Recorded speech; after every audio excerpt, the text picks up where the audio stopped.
Wayne retired on a Friday. Monday morning, he pulled his first retirement check out of his 401k. Simplest thing in the world, folks. Biggest account, easiest phone call. Done before his coffee got cold. That one decision, which account he reached into first, is fixing to cost him $150,000. Not in fees, not in bad investments, not in some crash, folks. In taxes he never had to pay. And here's what eats at me, folks. Wayne did everything right for 40 years. He saved. Never missed a contribution. Built himself a real retirement nest egg, the honest way. Then he spent it in the wrong order. That's the whole mistake. That ain't a small thing. That's a house.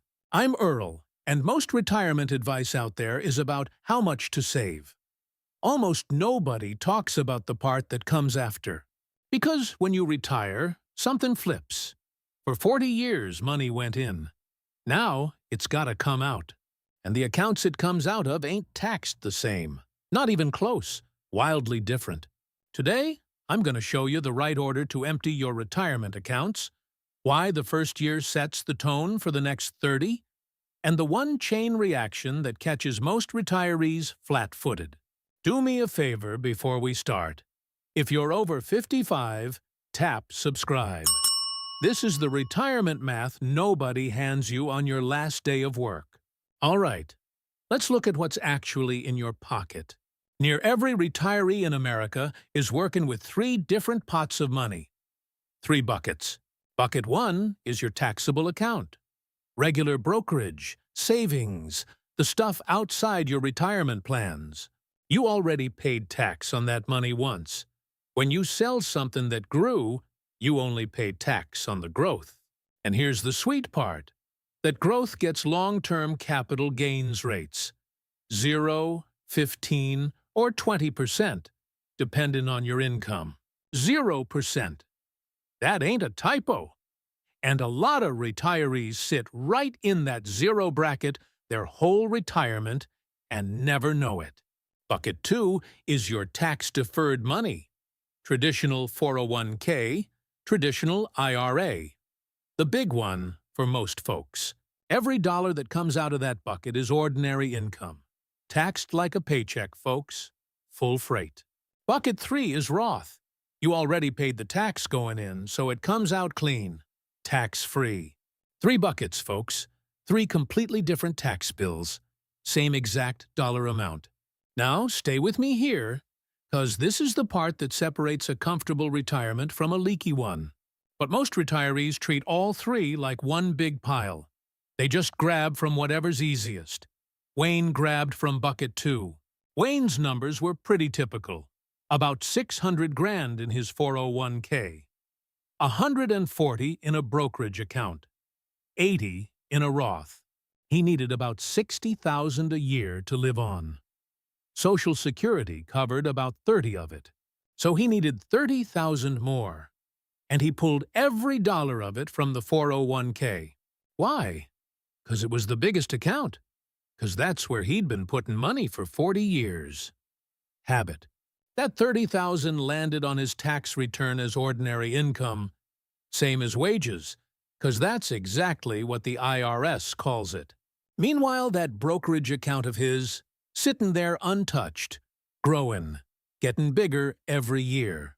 And the Roth, the one account that would never owe another dime in tax, also just sitting there. Wayne thought he was being careful, leaving money alone, not touching the good stuff.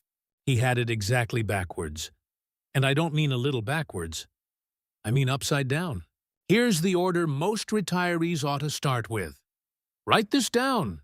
Taxable first, tax-deferred second, Roth last. That's the baseline. Sounds boring, don't it? It's worth more than any stock pick you'll ever make in your life. Why taxable first? 'Cause you already paid tax on most of that money. Pulling it out barely moves your tax bill at all. If you're sitting in that 0% capital gains bracket, you can sell appreciated shares and owe nothing. Nothing at all. Why Roth last? 'Cause it's the only bucket that grows tax-free forever. You want it compounding as long as possible. It's your emergency valve, folks, your late retirement cushion, and your kids inherit it clean. And the 401k in the middle? That one you drain deliberately, carefully, in measured bites. Because every dollar you pull out of there is a dollar that shows up as income. And income is what triggers everything else. Now hang on, because I'm about to show you the window where this whole thing gets decided. There's a stretch of years in every retirement where you have more control over your tax bill than at any other time in your life. And most retirees sleep straight through it, never even know it was there. Picture the years between the day you stop working and the day you turn 73. Your paycheck's gone. Maybe you ain't taken Social Security yet. Your income is the lowest it's been since you were young. And at 73, the government starts forcing money out of your 401k, whether you want it or not.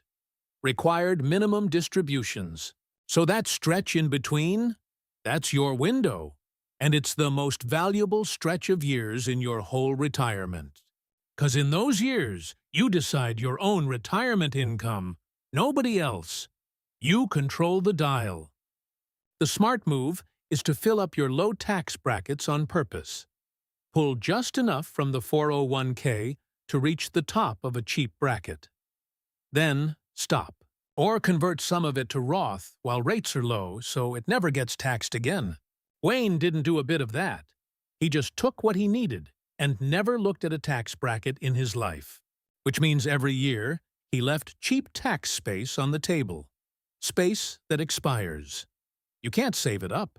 Miss a year in that window and it's gone for good. Miss 10 years and you've handed the IRS a small fortune. That's how the number gets to 150 grand. It ain't one big mistake. It's 10 quiet ones in a row. Now here's the part I really want you to hear.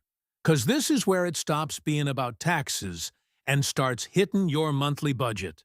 One withdrawal from that 401k don't just raise your tax bill, it sets off a chain. Link 1.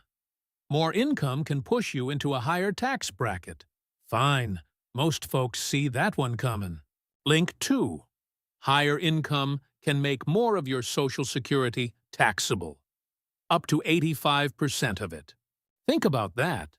You're getting taxed on a benefit you already paid into your whole working life because of a withdrawal you chose to make. Link 3, and this is the one that got Wayne good. Medicare. If you're on Medicare and your income crosses a line, they add a surcharge to your premiums. It's called IRMAA, and it don't hit right away. It looks at your income from 2 years back. 2 years. So Wayne's big withdrawal in 1 year quietly raised his Medicare premiums 2 years later, when he'd forgot all about it. One decision, 3 separate hits. And I got a whole video on that Medicare surcharge if you want to go deeper. It's a nasty piece of work. This is why retirement money ain't something you handle one account at a time, folks. It's all wired together. Now, can we be honest about something for a second? Let's vent, folks. Whoever named it a required minimum distribution needs to sit down and think about what they've done. 3 words, and not one of them tells you what's actually happening, which is, give us our cut now. So tell me down in the comments, what's the most useless piece of financial jargon you've ever had thrown at you? Mine's tax-advantaged vehicle. It's an account, partner. Just say account. Get it out of your system. Then come on back, because we gotta talk about what's waiting at 73. Here's what happens to retirees who leave that 401k alone too long, thinking they're being responsible. The account keeps growing. Feels great. Balance goes up on every single statement. Then 73 arrives, and the government hands you a schedule. You must withdraw this much, every year, forever. And the bigger that account got, the bigger the forced withdrawal. It's a percentage. So the reward for being careful is a mandatory income spike you didn't ask for and can't turn off. Ain't that something? That spike can shove you into a bracket you spent your whole retirement avoiding. Plus the Social Security hit.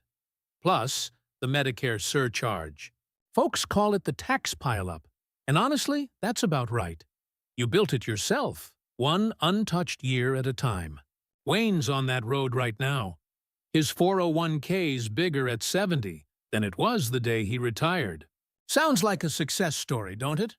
It ain't. It's a bill coming due. And the folks who drained that bucket slow and steady in their 60s, their required withdrawal is small, barely a nuisance. Now I gotta be straight with you folks, 'cause taxable first ain't a law. It's a starting point. There's real situations where smart retirees break that order on purpose. If you got a very low-income year, say you retired at 62 and ain't taken Social Security yet, you might pull from the 401k first, on purpose, while your bracket's dirt cheap. If your taxable account's got huge gains and you're already in a high bracket, selling it might cost more than you think. And a lot of planners use what's called a proportional approach. You pull a little from each bucket every year, in proportion. That one smooths your income out instead of creating peaks and valleys. Peaks are what trigger the surcharges. The point ain't to memorize one rule. The point is that the order is a decision, a real one, with a real price tag on it. Wayne never made that decision, he just reached for the closest account. And that's what most retirees do, folks. Not decidin' is still decidin'. It just means somebody else picks for you. And it ain't gonna be in your favor. Let me tell you what Judy did, 'cause she retired the same year as Wayne with almost the same numbers. First thing she did was write down all 3 buckets on one sheet of paper, just to see 'em together. Then she asked one question Wayne never asked. Not, how much do I need?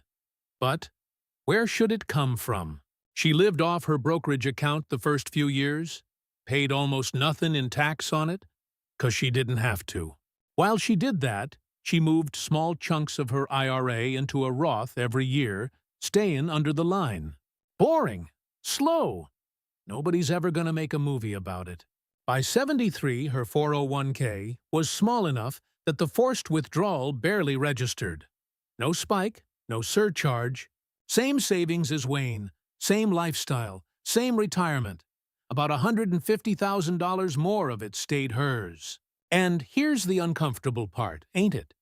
Judy wasn't smarter than Wayne. She just didn't put it off. Wayne's line was, "I'll figure out the tax stuff later." He said it every January for 8 years. Later showed up. It always does. And it brought a bill with it. So be straight with me in the comments. What's the money thing you keep pushing to next year?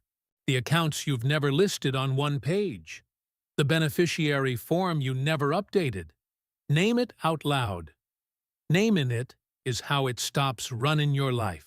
So what do you actually do? 3 steps. Plain English. Step 1. Put all 3 buckets on one page. Taxable. Tax-deferred. Roth. You cannot plan an order you can't see. Step 2. Find out what tax bracket you're actually in this year. Not last year. This year. Most retirees are lower than they think. Step 3. Every fall, before December, look at how much cheap bracket space you got left. Use it or lose it. That's it, folks. 3 steps, once a year, at your own kitchen table. You don't need an advisor just to look. Do it 8 years in a row, and you'll be Judy instead of Wayne. That ain't luck, folks. That's the whole difference. Wayne's all right, by the way. He ain't broke, and he ain't bitter. He's just paying for a lesson he could have had for free. He told me to make this video so somebody else's first Monday of retirement goes better than his did. So if you know a retiree who's about to take their first withdrawal, send 'em this. That one share could be worth 6 figures to 'em. And here's our word today. If you want the full walkthrough on filling your brackets and doing Roth conversions the right way, type the word order down in the comments. One word. Order. Then tell me this, just for fun. What was the first thing you bought with your very first retirement withdrawal? I'm betting half of you say breakfast out. Spend it in the right order. Keep your retirement money yours, and I'll see you in the next one. This is Earl. take care of yourselves, folks.